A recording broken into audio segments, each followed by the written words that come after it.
Morning all my dear students. विद्यार्थी मित्रांनो, तुम्हाला पण वाटतं का की सर मला इंग्रजी बोलता आलं पाहिजे, वाचता आलं पाहिजे, लिहिता आलं पाहिजे. परंतु मित्रांनो लक्षात ठेवा की सर्वात प्रथम आपल्याला इंग्रजी बोलायची असेल तर ऐकावे लागेल ना. आपोआप इंग्रजी बोलता येईल का? नाही. तुमच्या घरचं वातावरण जे असेल ते जे शब्द तुमच्या कानावर पडतील तेच तुम्ही बोलू शकता. आता पहा, कोणत्याही घरी जातो, ज्या घरी समजा जी भाषा बोलली जाते ना, समजा एखादं तुमच्या बाजूला कोणतरी दुसरं तेलुगू घर असेल किंवा तामिळचं असेल, एखादं बाय चान्स बरं मुंबईला पहा, तर त्या ठिकाणची भाषा जी आहे जी कानावर पडते तीच आपण बोलत असतो.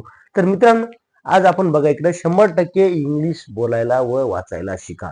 Sir, how it is possible? कसं शक्य आहे सर? बघा बरं व्हिडिओ. माझी छोटी मुलं बघा, 7-8 वर्षाची लेकरं. कसं होतं, किती वय आहे तुझं बाळा? रीड इंग्लिश 7 ते लाऊडली. 8 वर्ष. कम फास्ट, एकदम जोर, एकदम. आता पहा, 7 ते 8 वर्षाची लेकरू असं वाचतं. 2 शब्द वाच, 2 वाक्य वाच. कसं वाचू शकतो ते? How it is possible sir? हा मित्रांनो, हे सर्व शक्य आहे प्रॅक्टिसने. Without practice nothing impossible in this. म्हणजे या जगामध्ये प्रॅक्टिस केल्याशिवाय कोणतीही भाषा येत नाही किंवा कोणतेही एखादे काम पहा. आता पहा, एखादा कुंभार घ्या, कुंभार बनवतो ना, तो भांडे बनवतो, समजा आपले माठ वगैरे बनवतो ना, तर ते त्याचं लेकरू छोटंच असतं ना, ते काय करते अगोदर निरीक्षण केल्यानंतर त्याला कळते बाबा ते अगोदर मातीला आपण ते वडील काय करतात एकदम चांगलं असं मातीचा चिखल बनवतात आणि चिखल बनवल्याच्या नंतर त्या चाकावरती ते आकार कसा येतो बघा. तसं तुमचं पण आहे. छोटे छोटे बाळ आहेत ना, त्यांना तुम्ही पालक या नात्यानं त्यांना कसा आकार द्यायचा हे तुमच्या हातात आहे. तुम्ही जर म्हणजे सर माझ्या मुलाला आज उठ रे बाळा, ते म्हणते पप्पा पप्पा मला शाळेत जायचंय. नाही ते पप्पा काय काय कोण, अरे ती शेळी सोड, जाय शेळी सोडून जशी चारून आण. आता पहा, म्हणजे असं जर तुम्ही केलं तर त्या विद्यार्थ्याला काय होणार? ते बोलते शेळी करत, उद्या त्याला शाळेत नाही नाही पप्पा मी जातो शेळी वळायला जातो. म्हणजे असं समजून घ्या की विद्यार्थ्यांना आपल्याला कोणत्या मार्गाला लावायचंय हे तुमच्या हातात आहे. मग चला तर मित्रांनो, आज आपण बघूया की इंग्रजी कसं बोलावं सर. पण इंग्रजी शिकण्याच्या पायऱ्यात अगोदर ऐकावं लागतं. श्रवण, भाषण, वाचन, लेखन. डायरेक्ट तुम्ही म्हणले बाळांनो लिहा बरं धडा आहे, नाही, त्याला अगोदर ऐकू द्या, नंतर बोलेल तो, नंतर वाचेल, नंतर तो लिहायला लागेल. मग चला मित्रांनो, मग सर हे करत असताना तुम्हाला काय करावं लागलं? अगोदर सुरुवातीला अगोदर त्याला आपल्या घरी, आपण आपल्या घरामध्ये त्याला इंग्रजी बोला ना. बाळा come come, hi baby come here, what is your name? ते सांगितलं, my name is X Y Z असेल ते, my name is Swati, my name is Pooja, काय असेल ते सांगाल ना. बघा इथं. मग मित्रांनो, तुम्हाला असं बोलत राहा ना. मग ते ऐकून ऐकून त्याला त्याच्या कानावरती असे शब्द पडले, तो विद्यार्थी सुद्धा तुमचा त्या ठिकाणी बोलायला लागेल. आपोआप बोलत नाही तो. छोटं बाळ पहा की हो, समजा एखादं कुत्र्याचं पिल्लू घ्या, ते कुत्र्याचं पिल्लू जर भुकल्यावर कसं करते, भॉ भॉ करते ना, कसं त्याच्या आवाजामध्ये सुद्धा बदल असतो पहा. तसंच आपलं लेकरू आहे. त्या लेकराला सुद्धा तुम्ही जी भाषा बोलाल ना, तुम्ही आता मराठी भाषा बोलता सर्वजण बरोबर आहे. तुमचं लेकरू सुद्धा बाळ, लहान छोटंसं बाळ नेमकं एक एक शब्द बोलला तर मामा मामा, आई आई म्हणते का, आई मामा मामा मा पा पा पा असं म्हणते ना. मग तुम्हाला पण बोला ना, come come, give give, eat eat, sleep, drink, असं बोललं की ते मित्रांनो त्याच्या लक्षात येते. पिण्याला काय ड्रिंक म्हणतात, खाण्याला काय ईट म्हणतात. म्हणजे असं कम म्हणलं की येतंय, कम कम बेबी कम. म्हणजे इथून सुरुवात करायची तुम्हाला. सर तुम्ही तर 100% कशी बोलताय हो, तुम्ही ही प्रॅक्टिस करा ना. त्याला बाळा व्हॉट इज दिस म्हणा, ते सांगतोय सर व्हॉट इज दिस, ते म्हणते what this is fan, this is. पण त्याला अगोदर त्या शब्द सांगावं लागतात. तुम्ही जर ते म्हणता बाळा हे पण काय रे, ते म्हणते हो मम्मी हे पण काय. तुम्ही म्हणा बाळा this is a fan, that is a fan, this is a cupboard, this is a table, असं बोला. ते 100% तुमच्या सोबत तसंच बोलणार आहे. आणि तुम्ही मराठीत बोला, बाळा हे फडा आण बरं, बाळा हे परात आण, ते आणते. त्याला म्हणा बाळा come come come, please bring this broom. Broom म्हणजे काय? झाडू. मग त्याला कळतं बाळा ब्रूम कशाला म्हणायचं, झाडूला म्हणायचं. मग हे मित्रांनो तुम्हाला आपल्या विद्यार्थ्यांना, आपल्या मुलांना अशी प्रॅक्टिस करायची आहे. इंग्रजी शब्द बोला, घरामध्ये जे साहित्य ते बोलत राहा. 100% तुमच्या मुलावर ते चांगला परिणाम होणार आहे. मग सर, मग आता इंग्रजी बोलायचं कसं हे तुम्हाला समजलं ना. इंग्रजी बोलायला शिकायचं म्हणजे काही नाही, जास्त जादू लागत नाही. त्याला ऐकून ऐकून बोलायला लावा. एक छोटंसं बाळ होता, 5-6 वर्षात लेकरू आलं माझ्या एक वर्गामध्ये, आणि त्याला म्हणलं बाबा वाच बरं हे, ते म्हणला सर मला येत नाही. मग मग काय केलं मी, या ठिकाणी असं घेतलं, cat cat black cat black cat sat on mat. मग त्या ऐकलं सर. आता मी काय केलं, 4-5 मुलांची प्रॅक्टिस घेतली. आता त्यांना वाचता येत नाही, ज्यांना वाचता येत त्यांची प्रॅक्टिस घेतली, पण न वाचणारे विद्यार्थी सुद्धा ते समजून त्याला काय म्हणायचं, cat black cat black cat sat on mat. Sir एवढं सोपं आहे. ऐकून ऐकून ऐकून ऐकून असं त्या विद्यार्थ्याला समजलं की कॅट म्हणजे काय मांजर आहे, नंतर मॅट म्हणजे काय चटे आहे, सॅट म्हणजे काय बसली. म्हणजे पहा मित्रांनो, अशी प्रॅक्टिस तुम्ही करा, 100% तुमचं एका महिन्यातले खडखड इंग्रजी बोलणार आहे. बरं मग तुम्ही म्हणता सर सांगता, तुम्ही उदाहरण पाहिलं ना, आता बघ माझे 7-8 वर्षाचे विद्यार्थी कसे बोलतात क्लासमध्ये, बोलतात का नाही, मग इंग्रजी बोलतात. सर वाचतात कसं हो, बाबा प्रश्न पडला ना. आता हे 7-8 वर्षाचं लेकरू तुमच्या समोरचं इंग्रजी वाचते कसं, त्याला कशाला काय म्हणावं. मित्रांनो त्यासाठी आता तुम्हाला बोलण्यास समजलं कसं बोलतंय, ते ऐकून ऐकून लेकरू बोलत असतंय. आता वाचाव सर कसं. 7-8 वर्षाचं लेकरू जर इंग्रजी वाचतंय म्हणजे तुम्हाला पण कोणतं ते मराठी मीडियमचं, मराठी शाळेत जिल्हा परिषद शाळेत जाणारा विद्यार्थी 7-8 वर्षाचा इंग्रजी वाचतो. Sir how it is possible, तेच शक्य आहे सर. मित्रांनो पहिल्यांदा अगोदर तुम्हाला लक्षात ठेवायचं आहे की तुम्हाला ABCD आली पाहिजे. A B C D हे झडपर्यंत आलं ना तुम्हाला लक्षात. मग ते झालं थोडक्यात समजा 2 मिनिटांमध्ये. लक्षात ठेवा हे अगोदर तुम्ही त्याकडून पाठ करून घेतलेला आहे.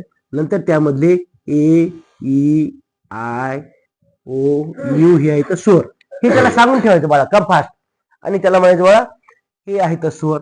मग हे त्या ठिकाणी आपल्याला जेव्हा व्यंजन आणि स्वर ह्या समजा कॅट CAT कॅट झाला तर हे काय मुलांनो, हे आहे स्वर आणि येतं व्यंजन. म्हणजे क्या, सीएच क्या असा उच्चार, कॅट असा उच्चार त्याला शिकवायचा आहे. बरं सर ते आपोआप येणार आहे का, 1-2 दिवसात येणार आहे नाही. Without practice nothing is possible. काय सांगतो, प्रॅक्टिस शिवाय त्याला येणार. मग आपण काय करायचं आहे मित्रांनो, जे विद्यार्थी आपले वाचतात ना त्या विद्यार्थ्यांच्या समोर आज त्याला म्हणून क्या सी क्या टीच ट, मग विद्यार्थी इंग्रजी बाराखडी काय पाहिजे, इंग्रजी बाराखडी. मग काय म्हणून सर केचं काय होतं, के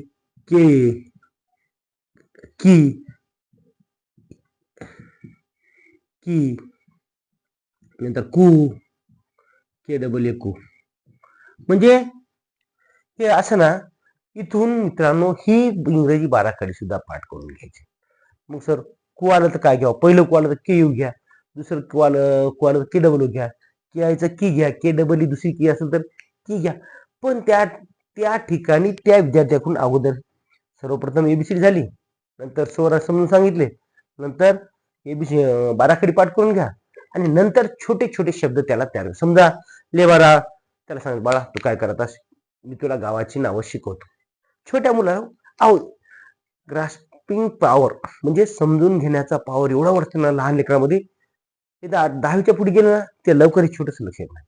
छोट्या छोट्या गोष्टी त्या लेकरांच्या लक्षात. मग सर बाळाले बरं लिहायचं गणेश. आता त्यामध्ये सर ग ला काय लिहू, जी लिहू का ज लिहू, काय ग. मग तिला ते ग जी, नंतर ग जी ग. आता हे जीच ग फक्त जी लिहायचं नाही, जी हे अर्धा असते आणि हे ग, आणि नंतर नला एन, मात्राला ने, ग ने, आणि शेला यशच गणेश. मग सर तुम्ही म्हणणार यशच ए लिहा, ए लिहायची गरज नाही, कारण शेवटी जेव्हा एखादं नाव लिहितो त्या पुढे असं गणेश होतं, म्हणजे शा लिहायचं नाही तर हे श अर्ध श लिहायचं, म्हणजे यशचे श.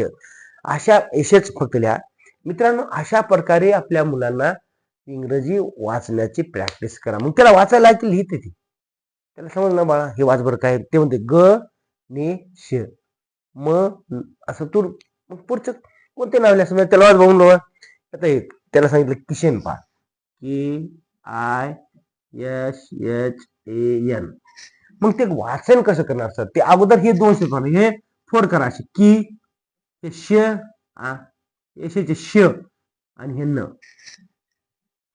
आता सर मी इथे यशच यश शे घेतले आणि इथं काय घेतलं शे घेतलंय, कारण हे यशच शेवटी आलं तर मित्रांनो त्या पुढे शे लावायचे, कारण ते अर्ध घ्यायचं असतं, पूर्ण लांब नसते ना उच्चार श, आणि हे किशन.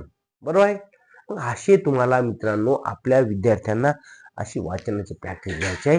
100% तुमचं मुलगा असतो. किती लहान आहे त्यांना, अहो 7-8 वर्षात लेकरू, म्हणजे 7-8 वर्षात लेकरू आरामशीर वाचते.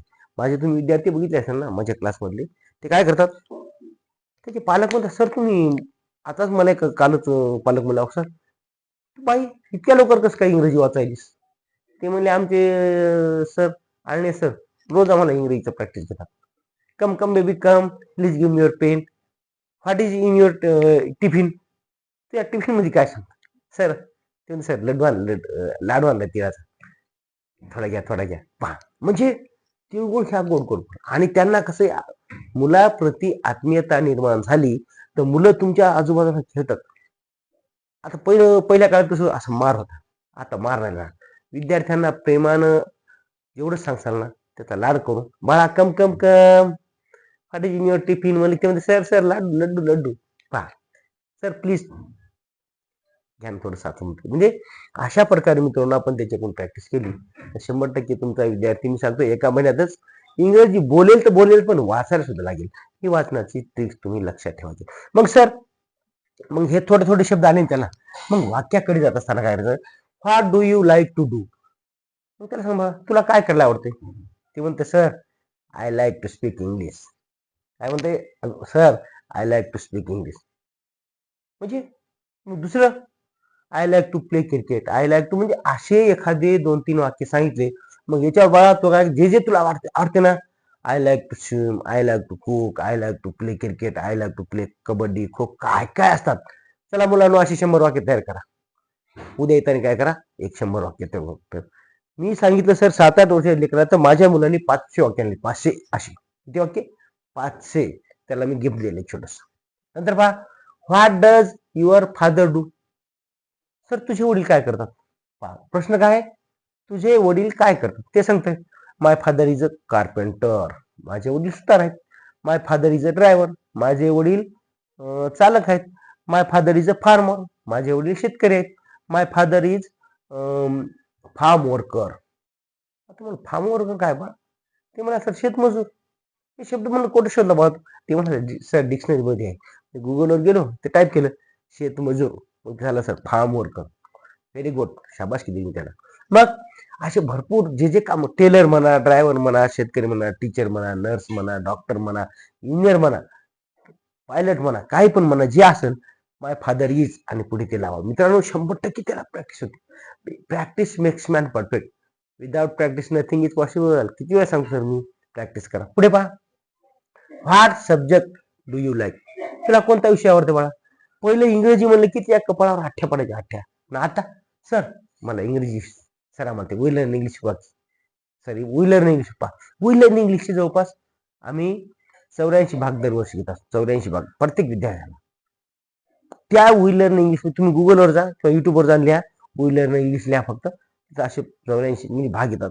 मग पहिल्या भागापासून ते शेवटच्या भागापर्यंत विद्यार्थ्याकडून ते शिकून घ्या. त्याचबरोबर आपले व्हिडिओ बघा. आपले व्हिडिओ असे आहेत ना मित्रांनो, की प्रत्येक विषयावरती जे टॉपिक विद्यार्थ्यांना समजत नाही त्या टॉपिकला सोप्यात सोप्या पद्धतीने करून मी सांगण्याचा प्रयत्न करत असतो. नक्की तुम्हाला व्हिडिओ आवडत असेल तर आपल्या चॅनलला व्हिजिट करा, लाईक करा, सबस्क्राईब करा. व्हिडिओ आवडला तर पुढे पहा, what kind of work do you like to do. तुला कोणत्या प्रकारचं काम करायला आवडते बाळा. ते सांगते सर मला ना, आता माझा एक विद्यार्थी होता साईनाथ, तो काय म्हणतो सर मला काय नाही ते बैलगाडी चालवायला आवडते. बैलगाडी 5वीचं लेकरू होतं ते म्हणा सर मला बैलगाडी आणि बैलाच स्वीकार, बैलाला चारा पाणी बैलगाडी लावणं. अक्षरशः त्यानं मी त्या वखरावरचा त्याचा व्हिडिओ बघितला, विषय त्यानं स्टेटसला ठेवलं होतं. मला अरे how it is possible sir. ते मला सर प्रॅक्टिस, आता म्हणून प्रॅक्टिस त्याची असते काय बा. हो म्हणा सर बैलाला कसं लावायचं, त्याच्या खांद्यावर जू कसं ठेवायचं आणि कसं चालवायचं हे मी शिकलेलं आहे सर मला. वा व्हेरी गुड. आणि त्याचबरोबर मित्रांनो daily exercise boost your mental and physical health. म्हणजे दररोज व्यायाम केल्यामुळं तुमचं मानसिक आणि शारीरिक आरोग्य सुद्धा. तुम्ही 1000 वेळा सांगू कशामुळं, एक्सरसाइज करा सर मग करतो करत नाही. मग तुमची व्यायाम बॉडी सुधारेल का? नाही. मग ते आमचं सायनस आहे ना, मस्त व्यायाम करतंय, आऊ थांबतंय, 1-2 गिलास दूध पितो मला सर्व शेतामध्ये. अरे बाबा शाबास. नंतर पुढे पहा, I can't like English subject. ते मला सर मला इंग्लिशचा विषयच आवडत नाही. म्हणलं का आवडत नाही बाळा तुला? ते मला सर मला येतच नाही ना. मी म्हणलं बाळा प्रॅक्टिस कर. मग त्याला एबीसीडी पासून जे शिकवायला सुरुवात केली त्या विद्यार्थ्यांना तशा, तर ते विद्यार्थी सुद्धा आज इंग्रजी बोलू शकतो. 7-8 वर्षाचा इंग्लिश बोलतोय तर 12-13 वर्षाचा न बोला काय, बरोबर आहे का? मग आज तो इंग्रजी बोलतो. मग तुमच्या पण पालकांना तुमच्या पण मुलांना वाटतं ना पालकांनो, किंवा तुम्ही जर विद्यार्थी असाल तर तुम्हाला वाटतं सर मला पण इंग्रजी बोलायची, मग ही ट्रिक फॉलो करा. नंतर असे what do you like to do असे कमीत कमी 100 शब्द तयार करा, वाक्य तयार करा आणि मला कमेंटमध्ये काय ते टाका. एक माझा विद्यार्थी आहे त्याचं नाव लक्ष द्या मला, तो मला नेहमी कमेंट करतो, मी सांगतो नंतर. Today I can speak English म्हणजे काय? आज मी इंग्रजी बोलू शकतो. तो असं गर्वानं सांग sir today I can speak English, I can write English. किती सोपं आहे पहा. I love English subject. आता तो म्हणतो सर मला इंग्रजी विषय आवडतो. पहिल्यानं म्हणला सर मला काय येत नाही. व्हॉट इज काय येत नव्हतं सर? कारण त्याला त्या एखाद्या विषयामध्ये आवडच निर्माण नसेल मित्रांनो, तर तो विषय येणार नाही. असेल आवड तर मिळेल सवड. आधी आवड निर्माण करा, मग इंग्रजी विषयाची आवड झाली ना. Uncle how are you? त्याचा मामा आला घरी, अंकल हाऊ आर यू? अरे बाबा तुला तर काहीच आता कसं मला बोलतोस तू इंग्लिश? ते मला आमचे इंग्लिश गुरु आले सांगतात ना, hello uncle how are you? अंकलला इंग्लिश मध्ये बोलायला लागले ते. अंकल म्हणजे come take it 100 rupees and go on shop. काय म्हणते एवढी अंकल बाळा 100 रुपये घे, दुकानावर जा आणि तुला काहीतरी स्वीट खायला. त्यानं मला येऊन सांगितलं सर म्हणजे माझे अंकल मला असं म्हणले, शाबास केली. म्हणजे बाळा तू तर आधी अगोदर मला सर मला इंग्रजी काहीच येत नव्हतं, मला आता कसं काय आलंय? Hi sir how it is possible? Because I love English subject. जेव्हा आपण एखाद्या विषयावरती प्रेम करतो तेव्हा तो विषय आपल्याला आपलासा वाटतो. आणि मित्रांनो अशा प्रकारची आपल्या विद्यार्थ्यांची प्रॅक्टिस घ्या. 100% तुम्हाला एका महिन्यात 100% इंग्लिश बोलायला वाचायला तुम्ही एका महिन्यात शिकू शकता. फक्त तुम्हाला त्या ठिकाणी अशा प्रकारची प्रॅक्टिस करणं जरुरी आहे. तुम्ही जर पालक असतील तर पालक या नात्यानं I am doing humble request for your children's bright future. Please give some time for your child. काय बोललो मी एवढं मोठं वाक्य? की तुम्ही पालक असाल तर आपल्या मुलांसाठी थोडा वेळ द्या, त्यांच्या कुणाशी प्रॅक्टिस करून घ्या आणि व्हिडिओ आवडला तर नक्कीच शेअर करा. Sharing is caring. Thank you for watching. धन्यवाद. Good bye.